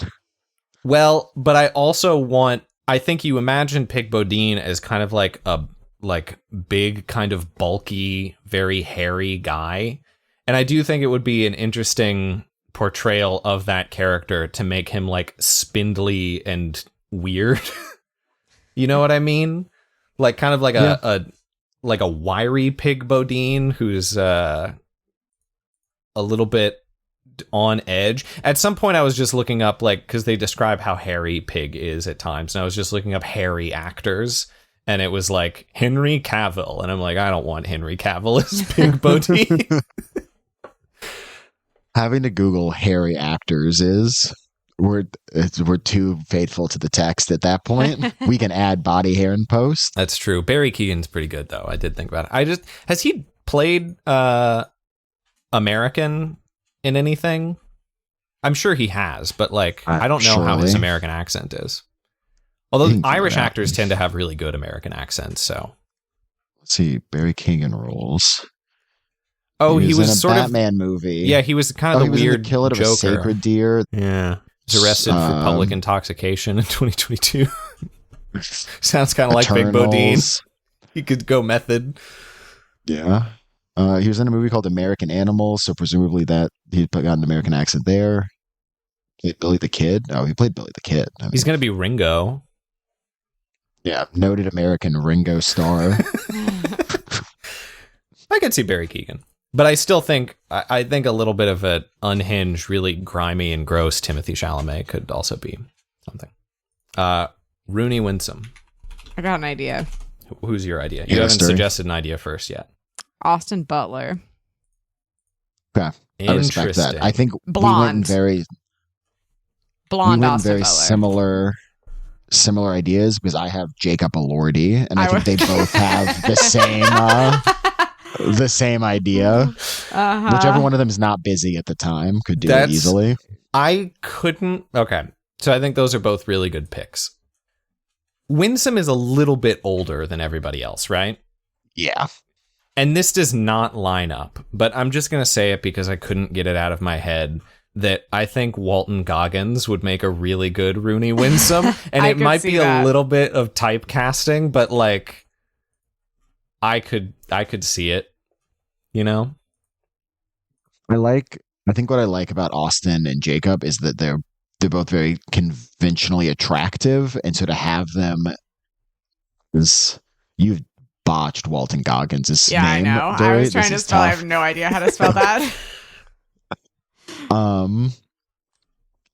Yeah, Jacob and Austin, I think, yes, is conventionally attractive people who just have to play such a like debased character would be fun.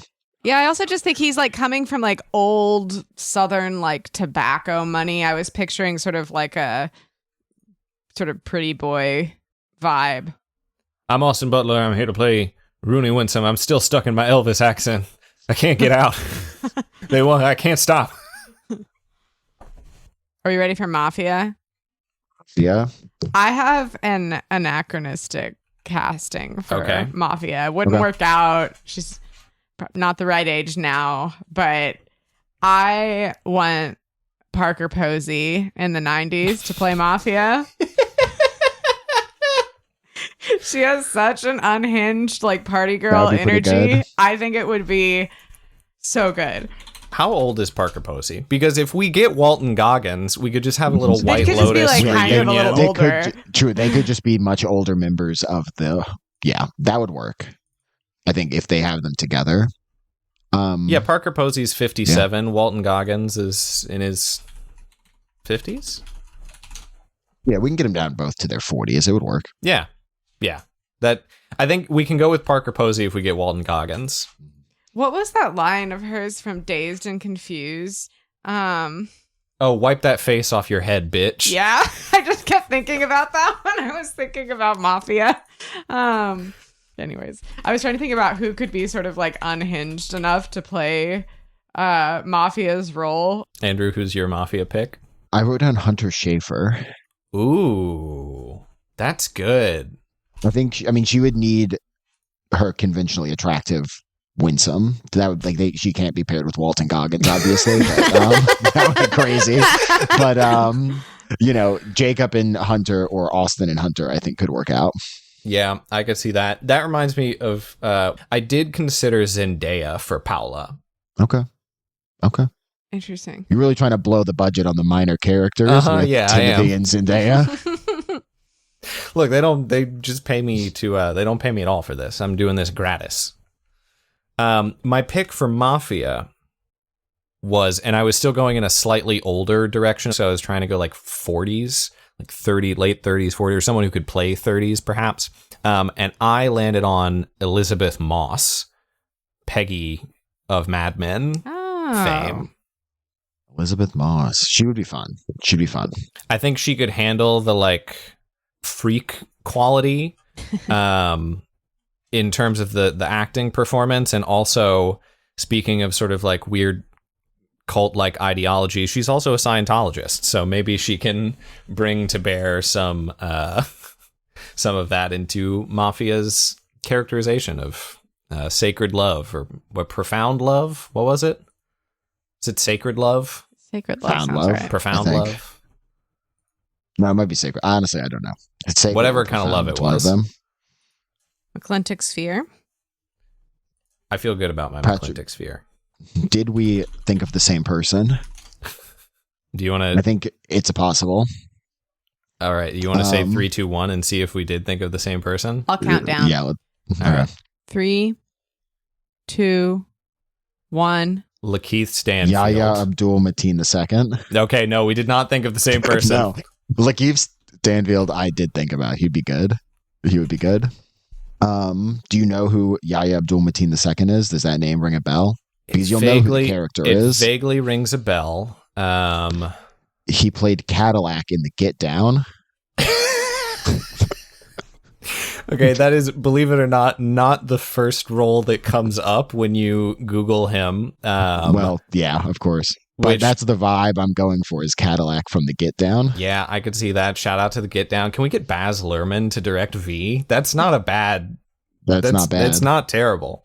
No, Duri, we saw him in Candyman, the 2021 Candyman. Yeah, and much, much more famous. He was also in The Matrix Resurrections. Oh, yeah. Yeah. God, okay, I could see that. About that.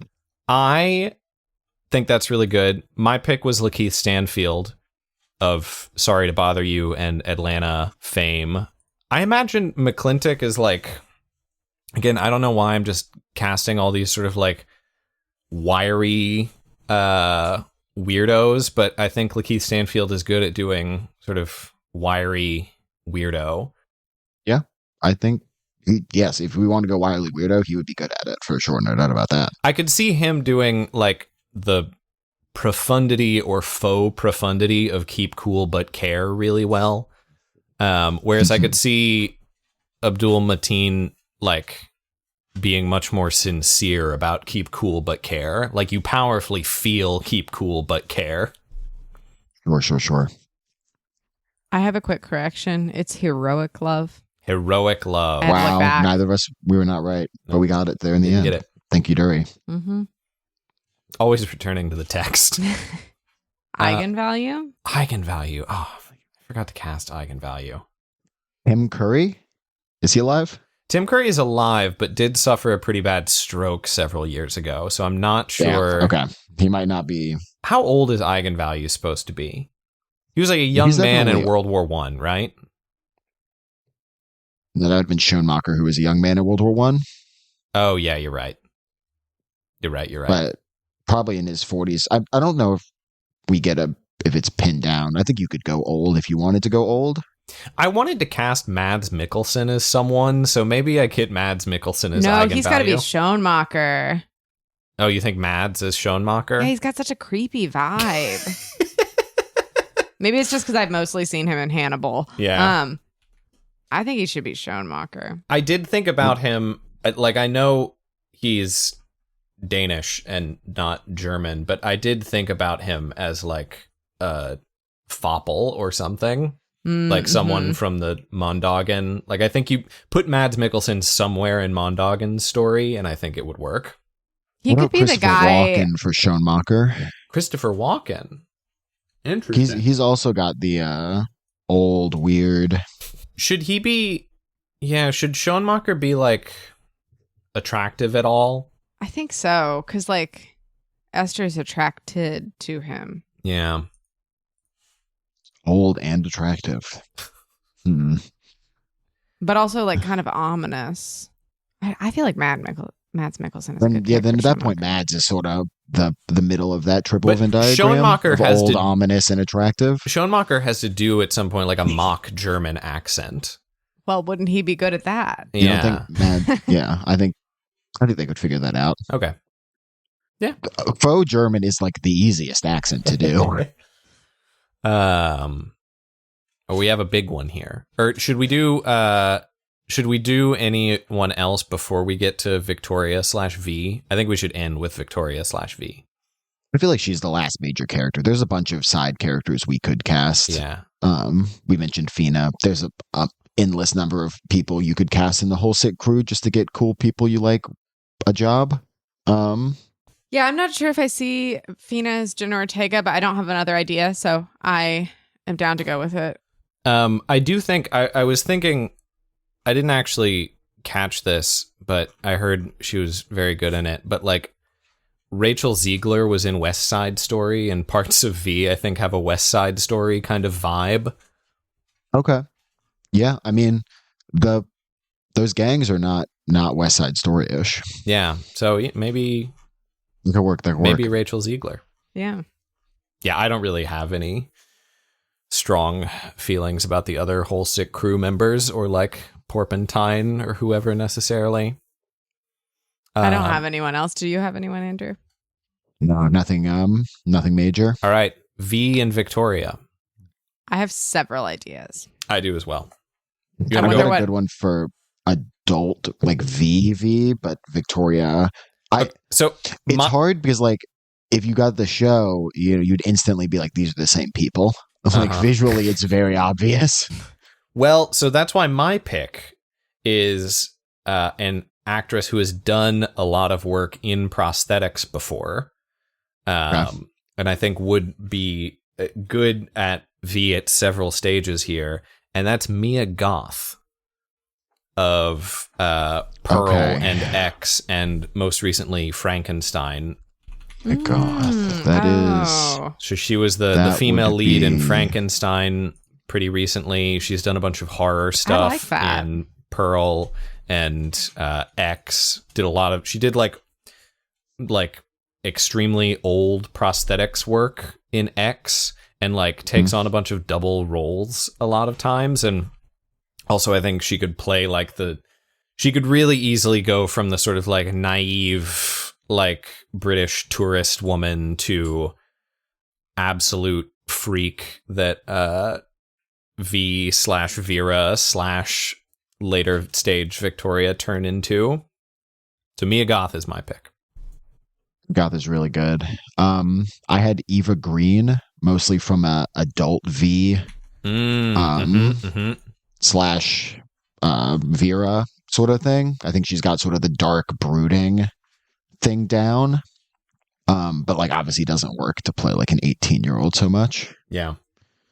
So Mia might be a stronger choice.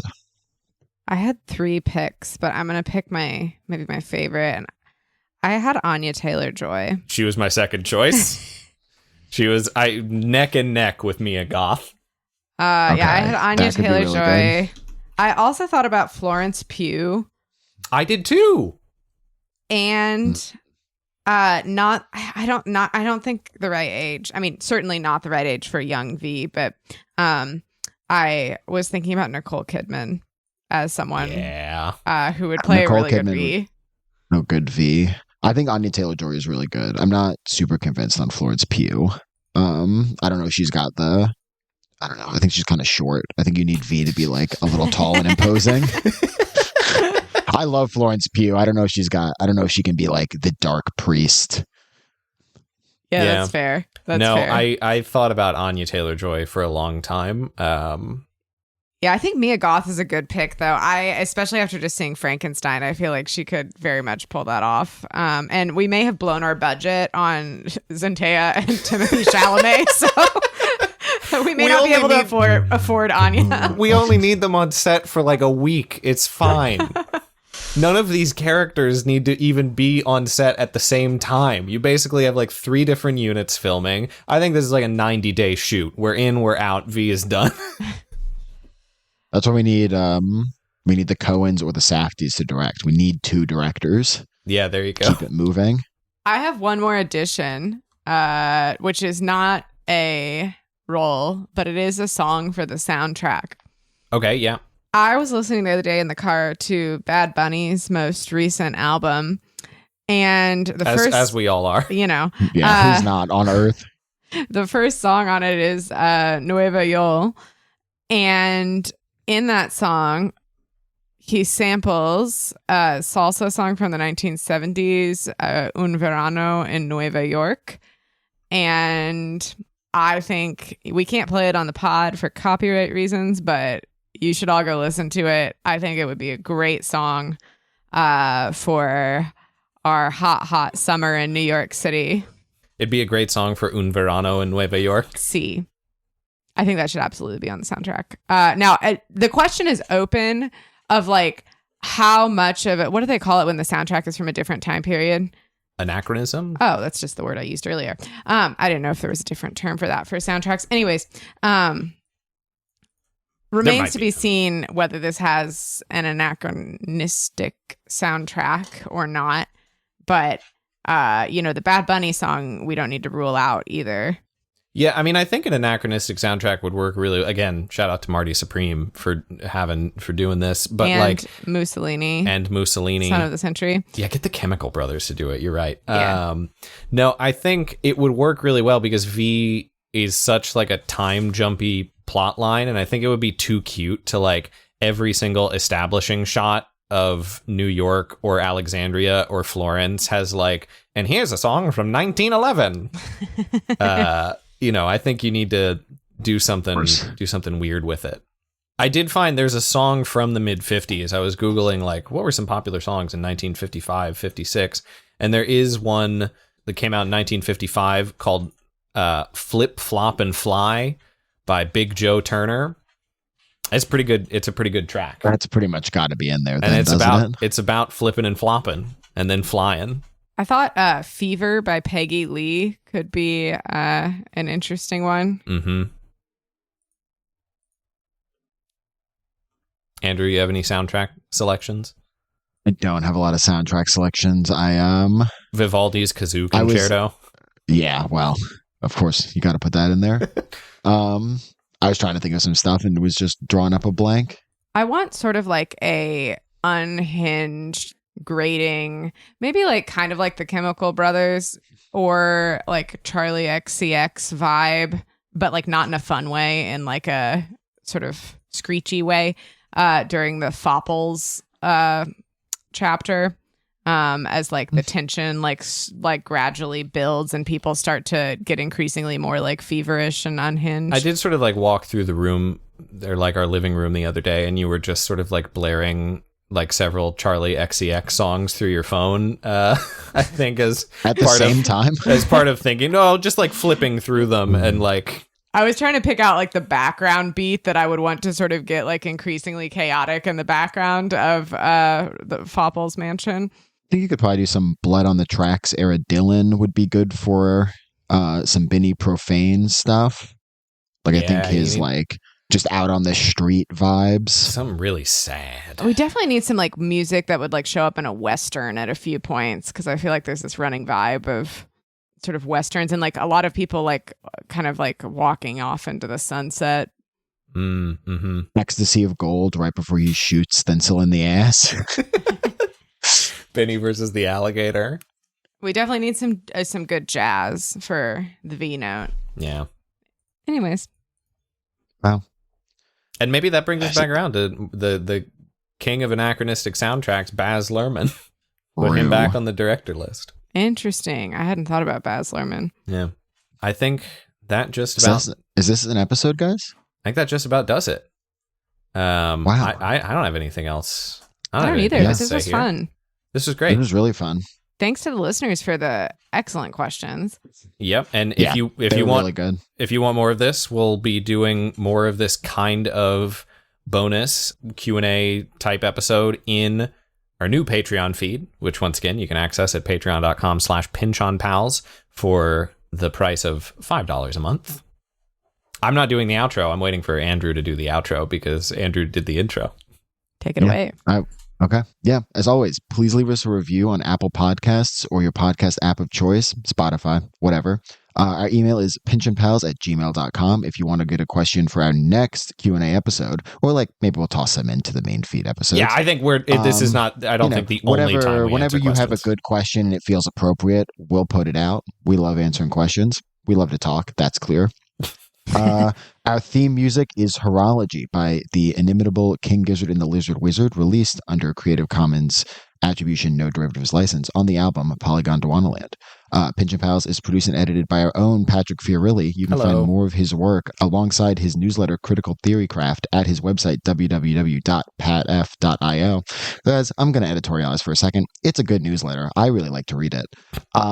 He has not put out one super recently, so he should do that. That's true. I gotta get back on that. It's very fun. There's a lot of good stuff about video games and media. He's always adding little good screenshots and GIFs to illustrate his points, because I don't always know what he's talking about with the video game stuff. And it's usually pretty funny. Thank you very much, Andrew. Of course. What are we reading next time? We're reading The Crying of Lot 49, of course. How much of it? That's a great question. It was the first 3 chapters, right? That's what we talked about. Yes. We're reading the first 3 chapters of The Crying of Lot 49. Get hype. New book. Get hype. New book. Order your new book. Buy it from your local bookstore. New book. Anyway, until next time, guys. Duri, Patrick, thank you. Our listeners, thank you. Thank you. And Duri, do you want to have the last word here? See you later, alligators.